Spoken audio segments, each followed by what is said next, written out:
চূড়ান্তভাবে সফল কাম হবেন। আল্লাহ সুবহানাহু ওয়া তাআলা কোরআনে কারীমে বলেছেন, ফাইজা আযামতা ফাতাওয়াক্কাল আলাল্লাহ, যদি কোনো কাজ করার ব্যাপারে তুমি ভেবে চিন্তে সিদ্ধান্ত গ্রহণ করে থাকো, তাহলে আল্লাহ সুবহানাহু ওয়া তাআলার প্রতি ভরসা করো, আস্থা রাখো, তার প্রতি ন্যস্ত করো তোমার সংশ্লিষ্ট কাজের সফলতাকে।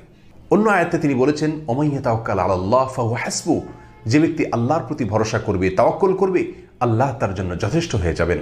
আর আল্লাহর যার জন্য যথেষ্ট হয়ে যান, সেই ব্যক্তি কখনো ব্যর্থ হতে পারে না।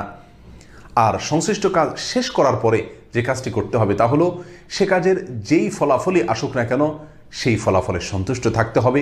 আল্লাহর ফয়সালায়, আল্লাহর সিদ্ধান্তে, আল্লাহর কাজার উপরে সম্পূর্ণরূপে যখন বান্দা রাজি থাকবে, সন্তুষ্ট থাকবে, আল্লাহ সুবহানাহু ওয়া তাআলা তাকে ওই কাজের উত্তম থেকে উত্তম পরিণাম দেখাবেন এবং সে দেখতে পাবে কিভাবে সে সৌভাগ্য অর্জন করছে। সুতরাং যে কোনো কাজ করার আগে এবং ভেবে চিন্তে পরামর্শ করে